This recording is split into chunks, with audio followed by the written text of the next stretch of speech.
J'aimerais que cela s'arrête.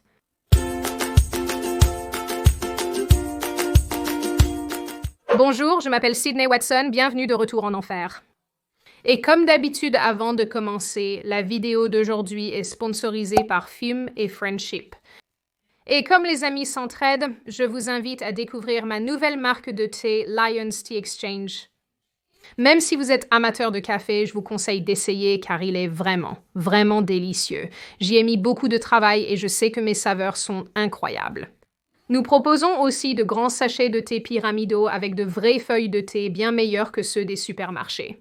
Vous pouvez trouver Lions Tea Exchange dans la boîte de description. Contournez-le. Maintenant, s'il y a une chose que je pense que nous pouvons tous reconnaître, c'est que l'industrie du jeu vidéo est absolument énorme et ne cesse de croître. Mais comme pour beaucoup d'autres médias créatifs, il semble qu'elle soit lentement infiltrée par des idéologues qui ne se soucient pas de créer de bons jeux amusants, mais qui veulent plutôt imposer des récits et des discours spécifiques à une population plus large. Ah, s'il vous plaît, arrêtez. En bref, c'est une autre industrie qui a été récupérée par des activistes. Ou du moins, une tentative significative est en cours. C'est essentiellement la modernité, mais sous forme de pixels. Ce n'est pas génial, je n'aime pas. Au cours des dernières semaines, les gens ont de nouveau été rappelés à quel point les journalistes de jeux vidéo sont vraiment mauvais. Et ce qui alimente cette conversation, c'est tout ce drame autour d'une entreprise appelée Sweet Baby Inc., qui est un studio de développement narratif et de conseil venant du Canada. Le Canada n'envoie pas ses meilleurs, non? La situation s'est vraiment emballée lorsqu'une vidéo est devenue virale montrant la cofondatrice de l'entreprise, Kim Belair, expliquer comment elle force les dirigeants de jeux vidéo à diversifier un ancien projet de jeu qu'elle considère comme problématique. En tant que créatif du milieu AAA, comme je l'ai été pendant longtemps, soumettez ceci à vos supérieurs. Et s'ils ne voient pas la valeur de ce que vous demandez, quand vous demandez des consultants, quand vous demandez des recherches, allez prendre un café avec votre équipe marketing et faites-leur peur en leur expliquant ce qui pourrait arriver s'ils ne vous donnent pas ce que vous voulez. Cette femme est en gros l'Ibram X, Candy du jeu vidéo, sauf qu'elle n'a pas les diplômes. La réaction de très nombreux médias spécialisés dans le jeu vidéo a été de défendre les propos de Belair. Un exemple particulièrement notable de cela a été un article publié par Kotaku que mon cerveau veut sans cesse appeler cacatoès et je dois vraiment me forcer à m'arrêter et me dire « Non, ce n'est pas ça, je sais que c'est faux, mais j'ai envie de dire cacatoès ». J'ai envie de le dire. Ils ont publié un article intitulé « Sweet Baby Incorporated ne fait pas ce que certains joueurs pensent ». Non, cette entreprise n'impose pas la diversité dans tous vos jeux vidéo préférés. L'article utilise beaucoup de mots pour ne rien dire, mais au final, il essaie de défendre que Sweet Baby Incorporated ne pousse pas à la diversité, que cela se fait naturellement et qu'ils ne sont pas les seuls responsables des terribles décisions diversité, équité et inclusion que tout le monde déteste unanimement. Mais ce n'est pas la première fois que les publications et les journalistes spécialisés dans le jeu vidéo défendent des entreprises détestables tout en sacrifiant les joueurs eux-mêmes. Et l'effet net de tout cela, c'est que les gens se concentrent à nouveau sur à quel point le journalisme vidéoludique est médiocre. Non seulement parce qu'ils passent un temps démesuré à défendre la diversité, équité et inclusion et des initiatives similaires, et à imposer le progressisme dans l'industrie alors que personne ne l'a demandé, mais aussi parce qu'en général, ils ne semblent même pas connaître les bases du jeu vidéo. La façon dont il saute des toits et fait un salto arrière pour faire face à la caméra, avant de plonger la tête la première, est tout simplement pleine de l'assurance exagérée d'un adolescent noir. Et si ce scandale Sweet Baby Inc. nous a appris quelque chose, c'est que beaucoup de ces publications et journalistes passent plus de temps à promouvoir une idéologie progressiste qu'à créer des critiques et des commentaires pertinents pour les autres joueurs. Ces personnes sont littéralement payées pour jouer à des jeux et écrire à leur sujet, ou pour aller à des conventions et écrire à leur sujet. C'est essentiellement tout le travail, avec parfois quelques actualités de l'industrie à couvrir. Et pourtant, malgré cela, les journalistes spécialisés dans le jeu vidéo ont acquis la réputation de ne pas être compétents dans leur travail, et pire encore, ils semblent parfois mépriser et détester activement l'industrie ainsi que le public qu'ils sont censés servir. Donc, c'est de cela dont nous allons parler aujourd'hui. Pourquoi le journalisme vidéoludique est une maladie? Et bien sûr, comme toujours, je tiens à préciser que cette vidéo n'est en aucun cas exhaustive et que certaines choses seront basées sur mon opinion et mes observations. Vous n'êtes pas obligé d'être d'accord avec moi, et c'est tout à fait normal si ce n'est pas le cas. Mais cela étant dit, et vu à quel point le journalisme vidéoludique est devenu déprimant, c'est toujours agréable de ressentir un peu de joie dans sa vie, et il n'y a personne de mieux pour vous apporter cette joie que le sponsor d'aujourd'hui, Fume. Il y a beaucoup de raisons pour lesquelles il est difficile d'être zen. L'hiver nucléaire imminent, l'inflation qui vous coûte tous vos moyens, et la douleur et la souffrance d'arrêter votre mauvaise habitude. Bien sûr, vous pourriez céder à cette colère et cette irritation ou serrer les dents face aux envies et finir par déclencher votre propre hiver nucléaire. Ou vous pourriez essayer Fume. Fume est ce dispositif d'air aromatisé, innovant et primé. Et comme ce n'est pas une cigarette électronique, il n'y a pas de composants chauffants, pas de produits chimiques nocifs, et au lieu d'utiliser de la vapeur, vous respirez de l'air aromatisé.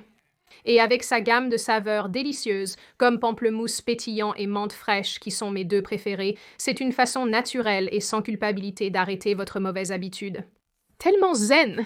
Il est même doté de parties mobiles, comme une molette de réglage du flux d'air, et des aimants pour occuper vos mains et vous libérer de l'anxiété. Et si vous vous demandez où ranger votre fume lorsque vous ne l'utilisez pas, il a maintenant une base. Regardez-le, il est si lourd et robuste. Un petit aimant permet de maintenir votre fume en place. C'est vraiment ingénieux. Vraiment astucieux. Donc, si vous aussi vous voulez devenir une personne zen, rendez-vous sur trafume.com/Sydney, cliquez sur le lien dans la description ou scannez le code à réponse rapide à l'écran. N'oubliez pas d'utiliser le code SUIDNEI pour obtenir 10% de réduction à l'achat d'un pack découverte. Il existe de multiples raisons expliquant le désordre régnant dans le journalisme vidéoludique depuis longtemps. Mais d'abord, je veux planter le décor pour vous en vous ramenant en 2017. Un journaliste de jeux vidéo nommé Dean Takahashi, qui était le rédacteur principal pour GamesBeat chez VentureBeat, a publié une vidéo de lui-même en train de jouer à un jeu appelé Cuphead. Cuphead est un run-and-gun indépendant à défilement horizontal, au style des dessins animés des années 1930. Il a été très bien accueilli grâce à son animation dessinée à la main, ses combats de boss de plus en plus difficiles et au fait que la plupart le trouvaient très amusant. Alors, lorsque Takahashi, un journaliste de jeux vidéo chevronné, a publié sa critique du jeu en le jugeant très difficile et a posté sa vidéo de partie où on le voyait avoir énormément de mal à passer même le tutoriel du jeu, d'autres joueurs ont été déconcertés. Et ensuite, ils étaient en colère, déconcertés et en colère. Mon état constant, selon Takahashi, c'est plus difficile que ça en a l'air, ce qui contribue à son attrait. Bien que ma performance sur la vidéo capturée ci-dessous soit assez honteuse, puisque je ne termine jamais le niveau, je pense qu'elle montre assez bien pourquoi Cuphead est amusant et pourquoi créer des jeux difficiles qui dépendent de la compétence est comme un art perdu. Honnêtement, je ne vais même pas juger ce gars. Vous m'avez tous vu lutter et souffrir en essayant de passer la première heure de Dead Space. Même si, dans mon cas, c'était plutôt à cause d'une peur paralysante, pas parce que je suis généralement nulle en jeux vidéo. Mais quand même, je ne suis pas en position de juger qui que ce soit. C'est quoi cette musique de merde? Oh mon Dieu, je n'aime pas. Désolée pour les rougeurs sur ma poitrine. Murphy a sauté et m'a griffé. La vidéo de l'échec de Takahashi est devenue virale, et le retour de bâton contre sa critique a été très rapide, suscitant des discussions sur tout Internet à propos de la mort du journalisme vidéoludique. Avec Gamergate encore frais dans les mémoires, c'était un nouvel aperçu pour les joueurs sur les personnes même qui rapportaient et écrivaient sur les jeux auxquels ils jouent. En réponse, Takahashi a écrit un essai vraiment étrange et très long sur le retour de bâton qu'il a subi. Certaines réactions étaient clairement inacceptables, comme me traiter de fou, mais je ne pense pas qu'il soit justifié de menacer de mort un gars juste parce qu'il est nul aux jeux de plateforme. Je suis aussi vraiment nulle aux jeux de plateforme. J'ai l'impression de me trahir. Je tombais sans cesse de la même corniche en jouant à It Takes Two, et j'en ai honte. Dans son essai, Takahashi semblait à la fois reconnaître à quel point il est mauvais, tout en insistant sur le fait qu'il est plus compétent que le joueur moyen et que les gens n'auraient vraiment pas dû être méchants avec lui. L'ensemble donnait vraiment l'impression d'être très autoglorifiant, tout en étant extrêmement plaintif à la fois. Il est également important de noter qu'après que Takahashi soit devenu viral à cause de Cuphead, les gens ont commencé à fouiller dans ses anciennes critiques et ont découvert que ce n'était pas la première fois qu'il montrait son incroyable incompétence dans le domaine du jeu vidéo. Il avait déjà critiqué Mass Effect parce qu'il n'était pas au courant d'une fonctionnalité de jeu qui existait déjà. Bien essayé, mon gars, je te plains, c'est ça le rôle de l'idiot du village? Après le fiasco de Cuphead, l'incompétence des journalistes de jeux vidéo est devenue un sujet de discussion encore plus important dans l'industrie du jeu vidéo. Et pour être bien clair ici, toute cette incompétence ne tourne pas uniquement autour de la promotion de discours progressistes ou autres, ce dont nous parlerons bientôt, mais parfois cela se résume simplement au fait que ces journalistes ne sont tout simplement pas compétents dans leur travail. Je vais illustrer cela en vous donnant 2 exemples. Le premier exemple date d'il y a quelques années, et comme pour l'incident de Cuphead, une journaliste de GameSpot s'est plainte que le jeu Bob l'éponge était trop difficile. Ce jeu a été conçu, si j'ai bien compris, pour de vrais enfants. Comme les tout petits humains qui n'ont pas encore de motricité fine. Dans sa critique vidéo, ce journaliste a montré une incompréhension totale des mécaniques de jeu de base et il s'est ensuite fait ridiculiser pour cela. Intimider des hommes adultes sur Internet parce qu'ils jouent mal à des jeux pour enfants. Magnifique. Le deuxième exemple a eu lieu en 2019. Une autre journaliste de la publication Kotaku, appelée Laura Kate Dale, a affirmé qu'une insulte envers les personnes handicapées apparaissait dans les paroles d'une chanson présente dans Super Smash Bros. Ultimate. Bien que l'article original ait été supprimé, Internet n'oublie jamais et Laura Kate Dale a affirmé qu'autour d'1 minute 57 de la chanson, il semble que le terme « attardé » soit utilisé, puis elle a ajouté « je peux le dire ». Cela ne s'est pas très bien passé pour Laura Kate Dale ni pour le média, car les gens ont rapidement accusé les deux de racisme, étant donné que la chanson avait été écrite par une personne japonaise de naissance et que le mot « retors » avait simplement été mal prononcé dans l'enregistrement. Même si Laura Kate Dale a admis dans l'article posséder une copie des paroles officielles qui, soit dit en passant, ne contenaient aucun langage offensant, cette personne et cette publication ont tout de même choisi de publier un article accusant Nintendo d'avoir glissé un langage offensant dans une chanson. Kotaku s'est excusé, mais a ensuite supprimé ses excuses, ce qui est assez amusant. Laura Kate Dale, qui est une femme transgenre, a quitté Kotaku peu de temps après toute cette histoire, mais elle reste très active dans l'industrie du jeu vidéo et semble maintenant être une sorte de consultante en diversité et questions queer dans ce domaine, avec des initiatives phares comme Accessibility, un espace pour discuter de la façon dont le jeu vidéo peut être plus accessible aux personnes en situation de handicap. Est-ce que ce genre d'initiative explique pourquoi il y a un paramètre dans Horizon Forbidden West qui permet de rendre l'eau moins trouble pour aider les personnes souffrant de thalassophobie? C'est étrange à dire sur Internet, mais j'ai vraiment cette phobie à 100%. Je ne peux pas regarder de photos en ligne. Des photos d'Internet, je voulais dire des photos de l'océan parce que ça me provoque une véritable anxiété. Même moi, j'ai joué à Horizon Forbidden West comme prévu, à souffrir dans le... Thérapie d'exposition préalable. Maintenant, même s'il est bien beau de parler de l'incompétence technique des journalistes de jeux vidéo, sujet sur lequel je pourrais faire une vidéo entière, la façon dont le journalisme vidéoludique est devenu synonyme de capture idéologique est une toute autre histoire. Une grande partie de cela remonte à l'incident Gamergate, où les questions de corruption dans le journalisme de jeux vidéo ont rapidement dégénéré en une conversation mondiale sur le féminisme forcé dans l'industrie du jeu vidéo et l'éthique dans le journalisme vidéoludique. Gamergate a été une affaire folle du début à la fin, débutant par des accusations envers 2 femmes de l'industrie d'utiliser le sexe pour faire avancer leurs projets de jeux vidéo. Mais au lieu de traiter ces préoccupations de manière constructive, la conversation a rapidement dégénéré, menant non pas à une, mais probablement à une douzaine de publications en ligne sur le jeu vidéo déclarant que les gamers sont morts et attaquant les mêmes personnes qui paient leurs factures. Pendant tout ce temps, l'attention était sans cesse détournée des plaintes initiales concernant l'industrie. Cette corruption existait, il y avait de très nombreux conflits d'intérêts et rien de tout cela n'était pris en compte. Après Gamergate, il y a eu une prise de conscience accrue du fait qu'il y avait une forte pression pour que les jeux vidéo adoptent et s'adaptent à certaines sensibilités, en particulier celles de personnes ultra-progressistes qui exigeaient que les jeux vidéo soient plus représentatifs. Et au fil des années, plusieurs groupes sont apparus pour remplir précisément ce rôle. Et bien sûr, l'un des plus en vogue en ce moment est Sweet Baby Inc., que j'ai mentionné plus tôt. Sweet Baby Inc., parfois appelée Sweet Baby Inc., est en fait apparue pour la première fois sur le radar en février, mais ce n'est que récemment qu'elle a suscité une énorme réaction négative. Ouais, comme je l'ai dit au début de cette vidéo, c'est une entreprise de développement de récits qui propose des services de conseil aux studios de développement de jeux vidéo sur les questions de diversité et de représentation. De nombreuses sorties, comme le très remarqué Suicide Squad et God of War Ragnarok, ont crédité Sweet Baby comme faisant partie de l'équipe d'écriture. Suicide Squad a été une grande déception dans l'univers du jeu vidéo. De nos jours, avoir un crédit Sweet Baby Incorporated dans l'industrie du jeu vidéo est comme avoir la lèpre.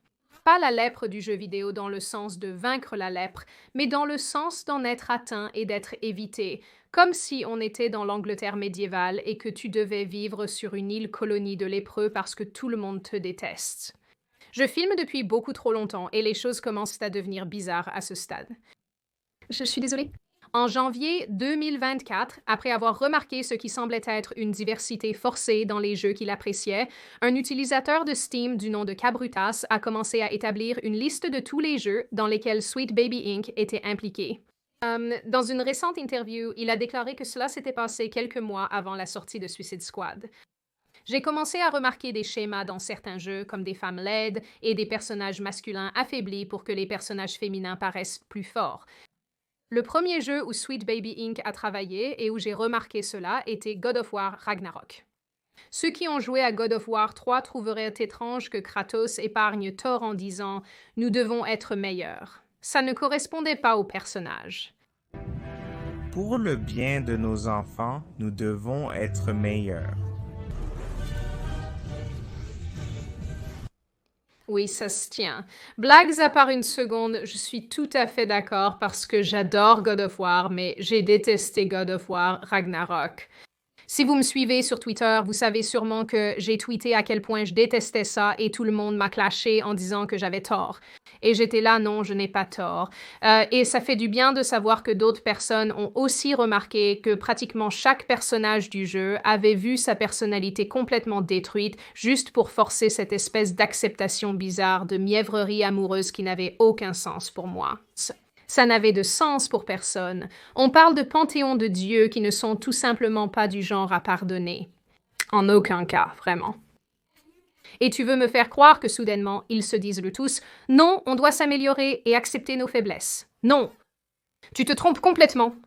Je n'ai pas encore digéré ce qu'ils ont fait à Brock et Angry Buddha a complètement tort. Suite au mécontentement général, et honnêtement c'est un euphémisme, après la sortie de Suicide Squad, Kill the Justice League, Q Brutus a lancé son détecteur Sweet Baby Inc. Qui répertoriait les jeux impliquant le Sweet Baby Inc. Il a rapidement rassemblé des centaines de milliers d'utilisateurs Steam et a relancé le débat autour de la diversité forcée dans le jeu vidéo. Et depuis le début de tout cela, les journalistes spécialisés dans le jeu vidéo ont passé plus de temps à attaquer les joueurs eux-mêmes et ce fameux Cabrutas personnellement, plutôt que de s'intéresser à ce qui provoque le mécontentement des gens à la base. Même lorsque la cofondatrice de Sweet Baby Incorporated tient de tels propos. Nous travaillons très dur pour intégrer des talents marginalisés dans l'industrie, pour les protéger comme nous aurions aimé l'être, pour les soutenir et les aider à entrer dans un secteur dont ils sont trop souvent exclus. Et en gros, je pense qu'il faut prendre le contrôle dans l'espoir que des personnes vraiment géniales puissent mener l'industrie vers une nouvelle ère parce qu'elle est restée trop longtemps la même, vous voyez. Mais même si Sweet Baby Incorporated est actuellement la cible de toutes les critiques, ce n'est certainement pas la seule société de conseil à avoir son mot à dire dans l'industrie du jeu vidéo. Deux autres exemples semi-notables, mais surtout très drôles, que je dois vous donner sont No Pixels for Fascists et GamerX, qui s'écrit G-A-I-M-E-R. J'imagine que la subtilité n'est pas leur point fort. En 2020, on a découvert que le bureau d'Electronic Arts à Berlin avait conclu un partenariat troublant avec un groupe antifasciste dirigé par un ancien agent de la Stasi pour surveiller le racisme dans la communauté du jeu vidéo. GamerX est un cabinet de conseil lesbienne, gay, bisexuel, transgenre offrant des ateliers et formations sur la diversité dans le secteur technologique. Il a travaillé sur la franchise de zombies Dead by Daylight pour introduire, pour une raison quelconque, le premier personnage gay dans le jeu. Était confuse par cela et malgré le fait que je ne jouerai jamais à ce jeu à cause de ma peur immense des morts vivants, je serai confuse avec eux par solidarité. Je ne sais toujours pas ni ne comprends pourquoi la sexualité devient le point central pendant une apocalypse zombie. Je te regarde, The Last of Us. À ce stade, certains d'entre vous se demandent probablement « Mais Sydney, quel est le rapport entre tout ça et le journalisme vidéoludique, ce progressisme étrange qui envahit le milieu ?» Eh bien, je pense, et c'est mon opinion, que toute cette bouillie progressiste n'aurait pas pu s'imposer aussi facilement sans que les journalistes spécialisés dans le jeu vidéo ne fabriquent ce consensus généralisé pour cette prise de contrôle idéologique. Quand on voit des articles sortir en continu sur le fait que certains jeux sont terribles, qui sont racistes, sexistes ou phobes de telle ou telle manière, on finit par avoir des entreprises de jeux vidéo qui restent des sociétés à but lucratif au final, qui vont tout faire pour que leur prochain produit ne fasse pas la une pour être problématique. En plus de cela, les journalistes influencent l'opinion des joueurs moins impliqués, voire même celle du grand public qui ne joue pas aux jeux vidéo. Sans parler du fait que tout cela continue de normaliser cette préoccupation sociétale plus large qui consiste à vouloir rendre tout inclusif, tolérant, représentatif et progressiste. Un bon exemple de cela est Rockstar, qui a été poussé à retirer du contenu transphobe de Grand Theft Auto 5. Ah oui, le problème avec le jeu vidéo qui vous permet d'écraser des stripteaseuses, c'est évidemment la transphobie. Exactement. Je n'arrive pas à croire qu'ils aient mis ça dans le jeu. C'est un moment particulier. Un autre exemple, c'est Capcom qui a été dénoncé comme raciste pour Resident Evil ou tous ces foutus articles qui prétendent que Link est non-binaire. Pourquoi y en a-t-il autant? Cette étrange relation parasitaire entre les entreprises de jeux vidéo, les journalistes spécialisés et les publications de jeux vidéo ressemble presque à une forme de racket. Les journalistes de jeux vidéo font un scandale sur une bigoterie imaginaire pour avertir les développeurs, qui engagent alors des consultants afin d'éviter d'être la prochaine cible de ce type de scandale. Encore une fois, ces entreprises de jeux vidéo sont des sociétés et elles doivent satisfaire leurs actionnaires, séduire les annonceurs et sécuriser leur financement. C'est un peu comme payer la mafia pour se protéger. Bien sûr, de temps en temps, ils pourraient te sauver la mise face à un gang rival, mais la plupart du temps, tu les payes surtout pour qu'ils ne te cassent pas les genoux, du moins pour l'instant. Et il est très clair qu'il y a beaucoup de liens entre ces cabinets de conseil et les journalistes spécialisés dans le jeu vidéo qui semblent presque toujours se précipiter pour les défendre dès que leur motivation ou leur impact sont remis en question par les joueurs. Sweet Baby Incorporated a déjà vécu ce genre de situation et ce ne sera sûrement pas la dernière fois. Autre chose que j'aimerais souligner, même si je ne suis pas totalement sûre de la pertinence, mais je pense qu'il faut le mentionner, c'est qu'il y a quelques entreprises, des grandes entreprises, qui possèdent un certain nombre de ces publications sur le jeu vidéo. Un exemple de cela est Valnet Inc., qui dirige The Gamer, Screen Rant, CBR et ainsi de suite. Je ne suis pas totalement sûre de ce que vous pouvez faire de cette information, mais maintenant vous l'avez, alors profitez-en. Au final, l'une des questions qui va inévitablement se poser ici est « Pourquoi cela arrive-t-il » Le journalisme en soi est un domaine intrinsèquement de gauche. Et selon les critères des États-Unis, un très faible pourcentage de journalistes s'identifient même comme conservateurs ou de droite. Mais plus important encore, les journalistes dont nous parlons semblent vraiment détester leur public d'un point de vue démographique. Ils l'ont clairement exprimé dans d'innombrables articles dénonçant le racisme, le sexisme et toutes les phobies associées aux joueurs et à la culture du jeu vidéo. Ils passent énormément de temps à attaquer le principal groupe démographique qu'ils sont censés représenter et honnêtement, cela semble vraiment unique à cette industrie en particulier. Ils se tirent toujours une balle dans le pied, à l'instar de Gillette. Les garçons resteront des garçons. Les garçons resteront des garçons. Il a fallu chercher dans les archives pour trouver ça. Au final, je pense qu'une grande partie de tout ça vient du fait qu'un espace intrinsèquement libéral s'est ouvert, qu'un tas de gens s'y sont engouffrés parce qu'ils avaient un compte à régler avec la démographie existante, que ce soit pour des raisons valables ou non, et qu'ils ont utilisé leur plateforme pour manipuler et imposer leur propre vision de ce que le jeu vidéo devrait être et de ce que les jeux devraient inclure. À chaque fois que je publie ce type de vidéo, je reçois des mails et commentaires de développeurs de jeux vidéo ayant bien plus d'expérience que moi. Mais une chose qu'on m'a souvent répétée, c'est que comme l'industrie du jeu vidéo est tellement vaste et qu'il y a tellement d'argent en jeu pour un seul jeu, il est impératif que ce jeu plaise à un public aussi large que possible. Ce qui signifie que même si le progressisme fait son chemin dans l'industrie, cela se produit à un rythme beaucoup plus lent.